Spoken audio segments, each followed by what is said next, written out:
The planet Kepler 442c had many names in official documents. The colonial authority called it Mining Outpost 7.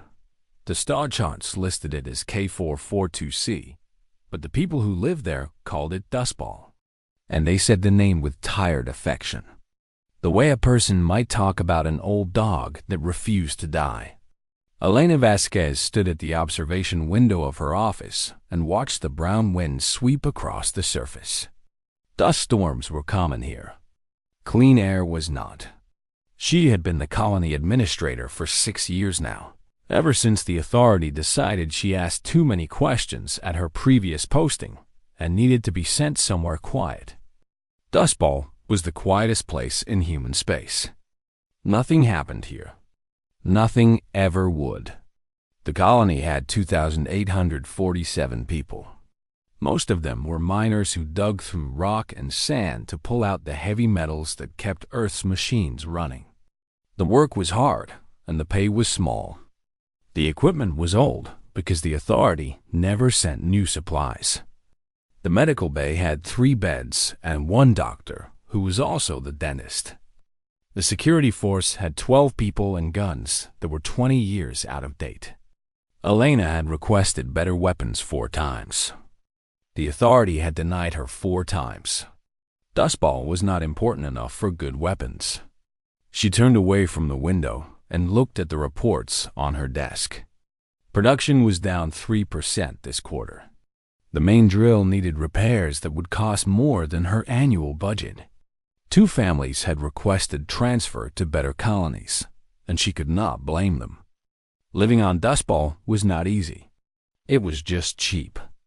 Her communication panel beeped. She pressed the button and the face of Marcus Chun appeared on the screen. He was the head of colonial security, a serious man with gray in his hair and old scars on his hands.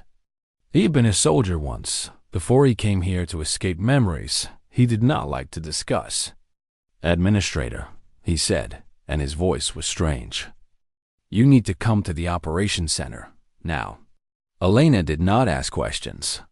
Something in his eyes told her this was not a normal problem. She left her office and walked through the narrow corridors of the administration building. The walls were metal, and the floors were metal, and everything smelled like recycled air. Dustball was not a beautiful place to live. The operations center was a small room filled with old computers and tired people. When Elena walked in, everyone stopped talking. That scared her more than anything else. On Dustball, people always talked. Silence meant something was very wrong. Marcus pointed at the main screen. It showed a section of space at the edge of their solar system. There were shapes there, small points of light that had not been there an hour ago. 15 ships, Marcus said. They came out of faster-than-light travel 40 minutes ago. They are not human ships. Elena felt her stomach drop. She had read the intelligence reports about the Vethkai Dominion. Everyone in the outer colonies had. The Vethkai were an alien empire that had been pushing into human territory for years. They took what they wanted and killed anyone who tried to stop them. Human military forces had fought them in space and lost more battles than they won. "Are you certain?" she asked. The computer identified their ship designs. They matched known Vethkai configurations. Marcus pulled up another screen. "Based on their current speed, they will reach orbit in 7 hours. 7 hours. Elena looked around the room at the faces of her people. She saw fear there, but she also saw something else. These were miners and engineers and farmers. They were not soldiers, but they were also not the kind of people who gave up easily. "Can we call for help?" she asked. Marcus shook his head. "The nearest military response is 3 weeks away. We sent a distress signal, but no one will arrive in time. 3 weeks. Might as well be 3 years. Elena walked to the window and looked out at the dusty surface of her world. It was an ugly planet. It was a forgotten planet. But it was her planet, and these were her people. How many soldiers do they have? She asked. Based on ship size, we estimate 4,000 warriors across the fleet. Maybe more. 4,000 trained alien soldiers against 12 security officers with old guns. The math was simple and terrible. There was no way to win a fight like that. The smart thing to do would be to hide in the deep mines and wait for rescue. Let the Vethkai take whatever they wanted and hope they left some people alive. But Elena knew the reports. The Vethkai did not leave people alive. They took slaves when they were useful and killed everyone else. Hiding would only delay death, not prevent it. She thought about the 2,847 people who depended on her. She thought about the children who played in the underground tunnels because the surface was too dangerous. She thought about old Mrs. Okonkwo, who ran the hydroponic gardens and always had a story to tell. She thought about the miners who worked double shifts so their families could have a little extra food. These people deserved better than Dustball. But Dustball was all they had, and Elena would be damned if she let aliens take it from them without a fight. Call a meeting, she said. Everyone. Every adult in the colony. I want them in the main assembly hall in 1 hour. Marcus stared at her.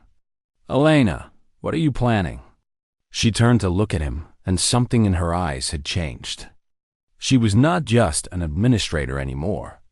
She was not just a woman who had been sent to a forgotten planet to be forgotten herself. She was something older and more dangerous, something that humans had carried inside them since the first ancestor picked up a rock to defend their family. I'm planning to give the Vethkai the worst 7 hours of their lives, she said. Get me Dr. Rias, get me Mrs. Okonkwo, and get me every person who knows anything about explosives, tunnel systems, or making life difficult for unwanted guests. Marcus smiled. It was not a happy smile. It was the smile of a man who had been waiting for a real fight for a very long time. Yes, Administrator, he said. I will make the calls. Outside, the dust storm continued to blow across the surface of the weakest colony in human space. But deep underground, something was waking up. Something that the Vethkai Dominion had never encountered before. The people of Dustball were about to teach the galaxy a lesson about underestimating humans. The main assembly hall had never been so full. Elena stood on the small stage and looked out at the faces of her colony. Miners with dust still on their clothes. Engineers with grease on their hands. Teachers and cooks and maintenance workers. Children sat on their parents' shoulders to see over the crowd. Old people leaned on canes and watched with eyes that had seen too much of life to be easily scared. Elena told them the truth. She did not make it sound better than it was. 15 alien warships. 4,000 soldiers. 7 hours until they arrived. No help coming. When she finished speaking, the hall was silent. She could hear the hum of the air recyclers. She could hear children asking their parents what was happening. She could hear the fear in the quiet. Then an old woman stood up from her seat near the front. Her name was Ife Okonkwo, and everyone called her Grandmother Ife. She was 83 years old and had skin as dark as space between stars. She walked slowly to the stage, and no one tried to stop her. May I speak? She asked Elena. Elena nodded and stepped aside. Grandmother Ife turned to face the crowd. When she spoke, her voice was stronger than her body looked. I was born on Earth, she said, in Lagos, Nigeria. I grew up during the water wars. When I was 22, I joined the military as a tactical analyst. I spent 30 years planning battles and studying enemies. I was part of the team that designed the Titan Gambit during the Jovian insurgency. A murmur went through the crowd. Even here on Dustball, people knew about the Titan Gambit. It was the most famous victory of asymmetric warfare in human history. A small force of rebels had defeated an army 10 times their size by using the moon's environment against the invaders. I retired and came here to grow vegetables and tell stories to children. Grandmother Ife continued. I thought my fighting days were over, but it seems the universe has other plans. She looked around the room with eyes that had grown sharp again. The eyes of a woman who had once moved armies like chess pieces. The Vethkai do not know us, she said. They have fought human ships in space, where technology matters most. They have never fought humans on the ground. They have never fought humans who have nothing to lose.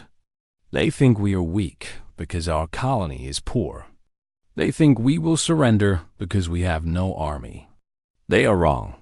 Dr. Samuel Reyes stood up from his seat. He was the chief mining engineer, a quiet man who knew every tunnel and rock formation on Dustball better than he knew his own face. The planet can help us, he said. The geology here is unstable. There are pockets of methane gas throughout the upper mining levels. The rock in many areas is held together by pressure alone. One wrong explosion and entire sections collapse. That sounds dangerous for us too, someone called out. It is, Dr. Reyes agreed. But we know where the danger is. The Vethkai do not. We can move through the tunnels safely because we have spent years learning their secrets. They will be walking blind into a maze that wants to kill them. Marcus Chun stepped forward. We cannot win a straight fight, but we do not need to fight straight. We need to make every meter of this colony cost them blood. We need to show them that taking Dustball is not worth the price. Elena watched the crowd as her people began to understand. They were not being asked to be soldiers. They were being asked to be miners and engineers and workers, using the skills they already had in ways they had never imagined. A young woman raised her hand. What about the children? They cannot fight. Before Elena could answer, a girl pushed through the crowd to the front. She was 12 years old, small for her age, with hair cut short and dirt on her cheeks.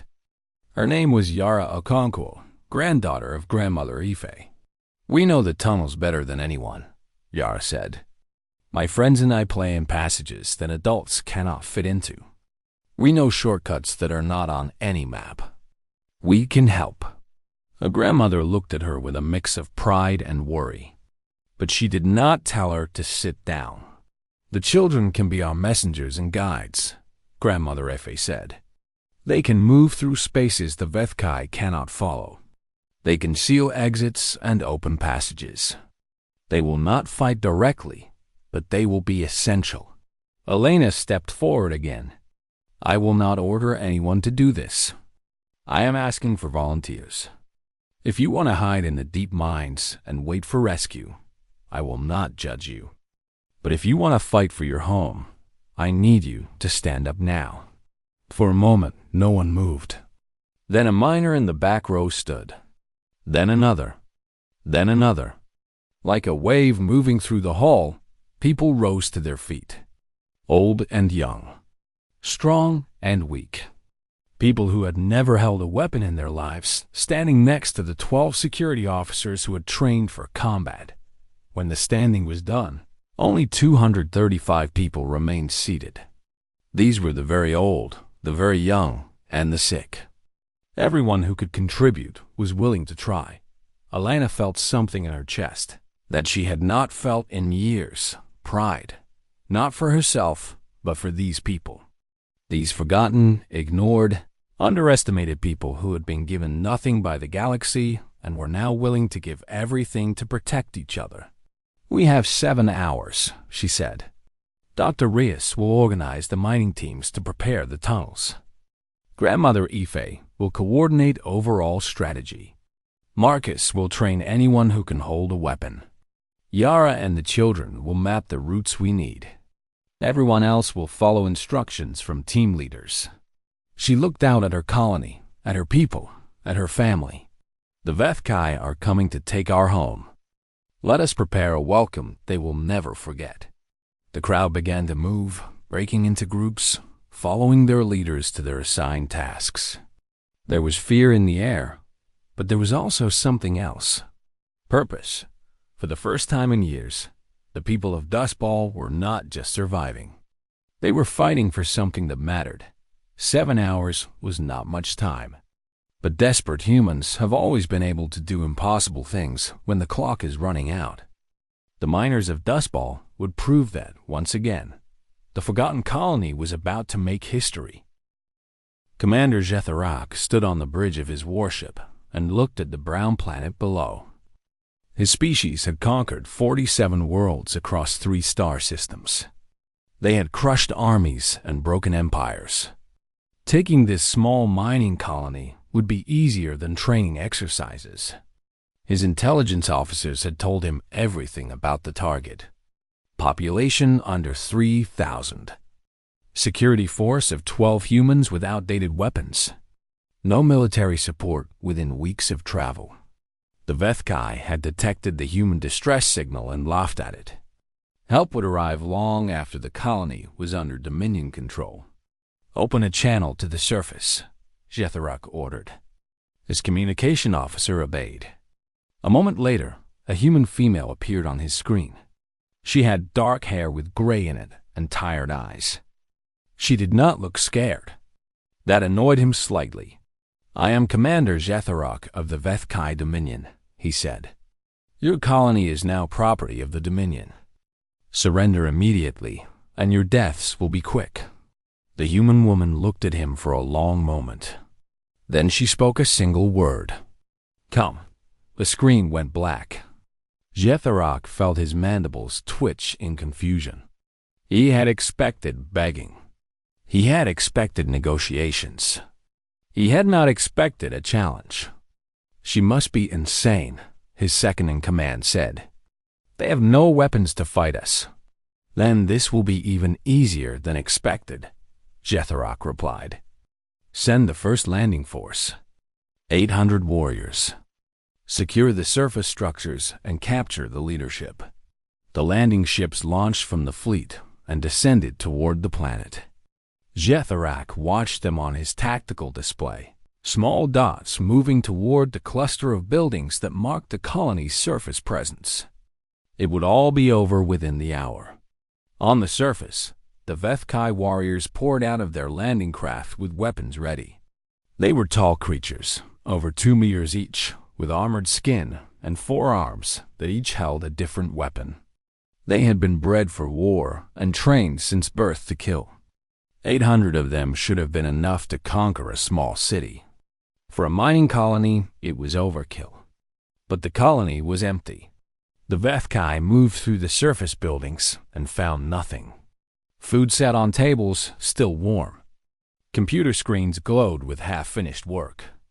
Lights flickered in hallways. But there were no humans anywhere. "They must be hiding underground," a squad leader reported. "The tunnel entrances are here. We should pursue." "Wait," another voice called. "Something is wrong. The ground here feels..." The explosion came without warning. The landing zone had been built directly over a pocket of pressurized methane gas. Dr. Reyes had spent 3 hours placing charges in exactly the right locations. When he pressed the trigger from his position deep underground, the gas pocket ruptured and ignited. 200 Vethkai died in the first 30 seconds of the assault. Their bodies were thrown into the air by the explosion. Their landing ships were knocked sideways and damaged. Flames rose from the crater where they had stood. Commander Jetharak watched from orbit as his tactical display flickered with casualty reports. His mandibles clicked rapidly in shock. This was not possible. This was not how weak species behaved. "Send reinforcements," he ordered.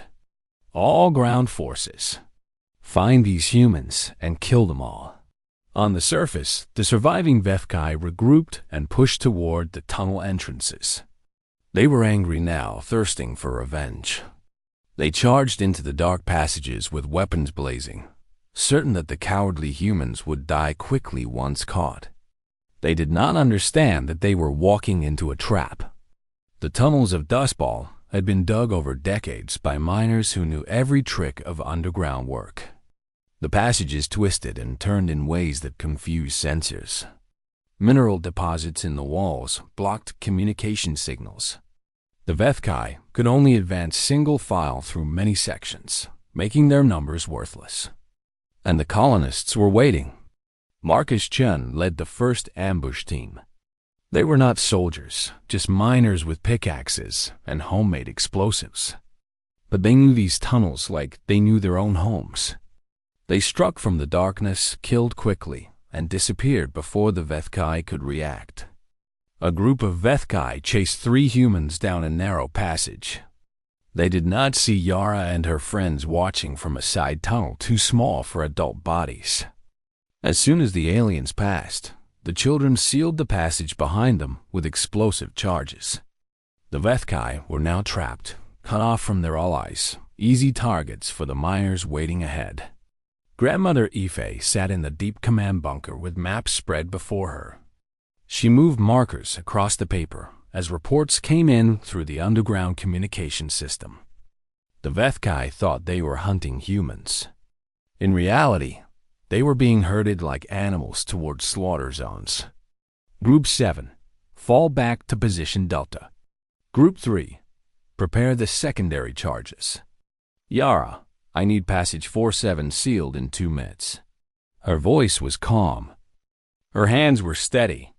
She had done this before, long ago, against a different enemy. The tactics were the same. Lead the enemy into thinking they were winning, then crush them when they least expected it. 4 minutes into the assault, the Vethkai had lost 400 warriors. Their communication systems were jammed by the mineral-rich walls. Their advanced weapons could not hit enemies they could not see. Their armor meant nothing when the ceiling collapsed on top of them. On the bridge of his warship, Commander Jetharak stared at his displays in disbelief. His casualty numbers were climbing faster than he could process. His warriors were dying in a maze of rock and darkness, killed by miners and farmers and children. "This is impossible," he whispered. But it was happening. The weakest colony in human space was tearing his army apart. And the 7 minutes had only just begun. Commander Jetharak made a decision he had never made before. He ordered a retreat. "All forces, fall back to the surface," he commanded through the fleet communication system. "Abandon the tunnels. Regroup at the landing zone." But the tunnels did not allow easy retreat. The passages that had led the Vethkai inward were now sealed. Explosive charges had collapsed key junctions. Side tunnels that had been opened minutes ago were now walls of broken rock. The humans had turned the underground into a one-way path, and that path led only to Death Dot in the deep command bunker. Grandmother Ife received reports from all sections. Her granddaughter Yara had just led a team of children through a passage so narrow they had to crawl on their stomachs. They had emerged behind a group of 40 Vethkai and sealed every exit around them. The aliens were now trapped in a section of tunnel with no way out and no room to fight. "Methane pocket in that area," Grandmother Ife said calmly. "Dr. Reyes, can you trigger it remotely?" "Already done," came the reply through the communication system. The trapped Vethkai had 3 seconds to understand what was happening before the explosion turned them into ash. On the surface, Commander Jetharak made his second desperate decision. If he could not win on the ground, he would win from space. He ordered his ships to prepare orbital bombardment. He would burn the colony to nothing and sift through the ashes for whatever resources remained. "Target the main colony structures," he commanded. "Maximum firepower." His weapons officer hesitated. "Commander, our soldiers are still down there." "They are already dead," Jetharak replied. "Fire." But before the first shot could be launched, a message arrived from the planet's surface. Dr. Reyes had anticipated this move. His voice came through on all Vethkai frequencies, calm and clear. "Your scans should show the geological instability beneath our colony. We built here on purpose. This location sits directly above a seismic fault line, connected to pressurized magma chambers. If you bombard us from orbit, you will trigger a cascade reaction. The resulting earthquakes will destroy every mining installation on this planet. There will be nothing left to take. Jetharuk checked his sensor readings. The human was telling the truth. The colony had been built on a geological time bomb. Bombardment would not just kill the humans. It would make the entire planet worthless. "You are bluffing," Jetharuk said. "Fire one shot and find out." Dr. Reyes replied in the command bunker. Elena Vasquez held her breath. They were not bluffing. If the Vethkai bombarded the colony, everyone would die, but the planet would indeed be destroyed. It was a threat that only worked because the humans were willing to lose everything rather than surrender. Jetharuk did not fire. Instead, he made his third decision. If his warriors could not retreat and he could not bombard, he would send everything he had left into the tunnels. Overwhelm the humans with pure numbers. Accept the losses and push through until every human was dead. All remaining ground forces, full assault.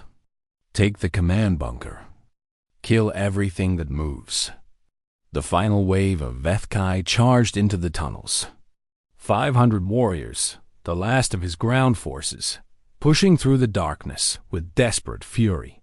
They stepped over the bodies of their fallen comrades. They ignored the traps they could not see.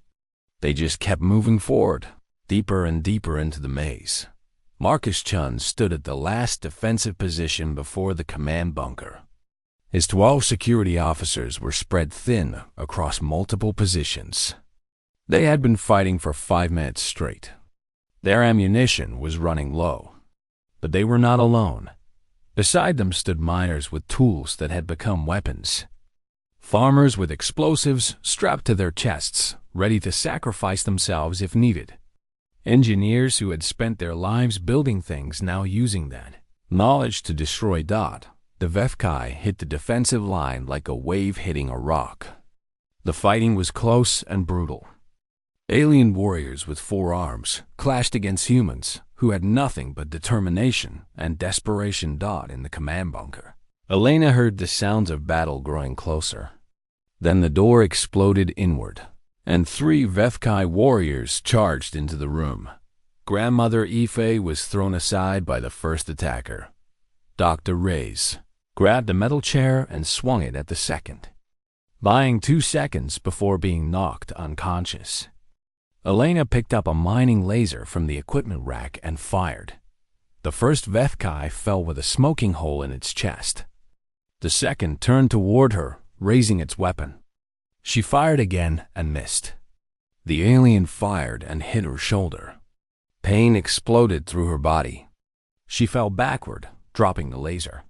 The third Vethkai stepped over her body, mandibles clicking in triumph. It raised its blade for the killing stroke. Then Marcus Chen appeared in the doorway and emptied his entire ammunition clip into the alien's back. It fell, dead before it hit the ground. The security team poured into the room behind him, finishing off the wounded attackers. "We are out of time," Grandmother Ife said, pulling herself to her feet. Blood ran from a cut on her forehead. "The final protocol, now." Elena nodded through her pain. She crawled to the control panel and entered the authorization code with shaking fingers. Deep beneath the colony, charges that had been placed over decades began to arm. These were not small explosives. These were the emergency collapse systems built into every major mining operation, designed to seal off disasters and prevent tunnel fires from spreading. Dr. Reyes had reprogrammed them to serve a different purpose. "Dustfall protocol activated," the computer announced. "Detonation in 10 seconds." Through the tunnels, warnings echoed in both human and Vethkai languages. The humans knew what was coming. They had already moved to safe zones deep below the blast radius. The Vethkai had no idea what was about to happen. The upper tunnel network collapsed in a single catastrophic moment. 1 million tons of rock came crashing down on the remaining assault force. The sound was like thunder that never stopped. The ground shook for 30 seconds as the tunnels fell in on themselves, burying everything above them. When the dust settled, the silence was absolute. At minute 7, the last HFY soldier on Dustball died under a mountain of stone. The battle was over. Commander Jetharak stood on his bridge in silence. His tactical display showed nothing but death. 847 of his warriors were gone. The rest of his ground forces were buried under rock so deep that recovery was impossible. His invasion had lasted 7 minutes. 7 minutes. His second-in-command approached carefully. "Commander, should we send another assault force?" Jetharak stared at the brown planet below. He thought about what waited in those tunnels. Not soldiers. Not warriors. Just miners and farmers and children who had killed nearly 1,000 HFY with rocks and fire and darkness. "No," he said. "We are leaving." The bridge crew stared at him in disbelief. HFY did not retreat. HFY did not admit defeat. But Jetharak had seen something today that changed everything he thought he knew about humans. He walked to the communication console and opened a channel to the HFY Dominion High Command. His message would travel across light years to reach the homeworld. Every commander in the Empire would hear it. "This is Commander Jetharak of the 7th Expansion Fleet. I am ordering a complete withdrawal from the Expansion Fleet. Human system designated K-442. Abort all expansion. Plans into human territory until further notice. These creatures are not prey. They are something else. Something we do not understand. This colony had no army. It had no weapons. It had nothing but miners and farmers. And they killed my warriors like we were children playing at war." He paused, looking one last time at Dustball. "Do not underestimate humans. They do not fight like other species. They do not think like other species. They would rather destroy everything they have than let us take it. And they will find ways to kill us that we cannot imagine. I am returning home. I will not sacrifice more HFY to learn what else these creatures can do." He ended the transmission and ordered the fleet to withdraw. 15 warships turned away from Dustball and jumped to faster-than-light travel. In moments, they were gone. On the planet below, the colonists emerged from their deep shelters and looked up at the empty sky. Some of them cried. Some of them laughed. Most of them simply stood in silence, too exhausted to feel anything at all. Elena Vasquez sat in the medical bay with her shoulder wrapped in bandages. Dr. Reyes had a concussion, but was already walking around, refusing to rest. Grandmother Ife was giving orders to cleanup crews, organizing the colony as if nothing unusual had happened. Marcus Chun approached Elena with a datapad in his hand. His face was gray with dust and red with blood that was not his own. "Final count," he said quietly. 31 dead. 94 wounded. Everyone else made it. 31 people. Elena closed her eyes and said their names in her mind. Miners who had held explosive charges until the last moment. Security officers who had stood against creatures twice their size. A cook who had led a group of refugees to safety and taken a blade meant for someone else. Ordinary people who had done extraordinary things. "And the HFY?" she asked. 847 confirmed dead. The rest of the ground forces are buried in the collapse. The fleet retreated without firing another shot. Elena opened her eyes. "We won." "We won," Marcus agreed. 3 weeks later, the Colonial Navy arrived. Admiral Kowalski led the rescue fleet personally, expecting to find a destroyed colony and thousands of dead civilians. Instead, he found Dustball operating almost normally. The surface buildings were damaged. The upper tunnels were destroyed. But the colony was alive. The admiral landed and walked through the settlement with Elena at his side. He saw the memorials that had been built for the fallen. He saw the children playing in underground passages that had been killing fields days before. He saw miners already digging new tunnels to replace the ones they had collapsed. "I do not understand," he finally said. "How did you do this? You had no weapons, no training, no military support." Elena thought about her answer for a long moment. "We are miners," she said. "We know how to break rock. We know how to work in the dark. We know how to survive in places that want to kill us. And we know that the mountain does not care how big you are. It only cares how well you know its secrets." The admiral shook his head in amazement. "The colonial authority will want to study what happened here. They will want to turn it into training materials. Your tactics could change how we fight the Vethkai." "Then let them study," Elena said. "But remind them that we are not special. We are not super soldiers or geniuses. We are just people who refuse to lose our home. Any human colony would have done the same." The story of Dustball spread across human space. News networks called it a miracle. Military analysts called it impossible. Politicians tried to take credit for a victory they had nothing to do with. But on Dustball itself, the colonists did not feel like heroes. They felt like survivors. They buried their dead and healed their wounded and went back to work, because that was what life on a forgotten mining colony required. Yara Okonkwo stood at one of the new graves. Her father was buried there.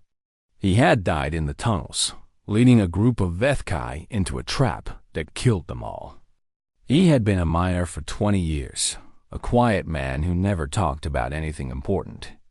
But when the moment came, he had given his life so that others could live. Yara did not cry. She had cried already in the days after the battle. Now she just felt empty and proud and angry all at once. She placed a small piece of ore on the headstone. It was a tradition the miners had invented during the battle, a way to honor those who died underground. The ore meant something simple. You were one of us. You belonged here. We will not forget you. Then she looked up at the stars. Somewhere out there, the Vethkai were receiving Commander Jetharok's warning. Somewhere out there, an empire was learning to fear the species they had dismissed as weak. "Tell the others," Yara said to the empty sky. "Tell everyone in the galaxy. We are not soldiers. We are not warriors. We are just people. Miners and farmers and children.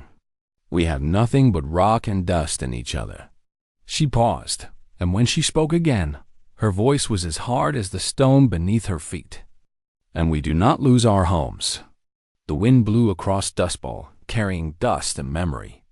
The weakest colony in human space had become the strongest warning the Vethkai Dominion had ever received. Humans were not prey. Humans were something else entirely, and the galaxy was just beginning to learn what that meant.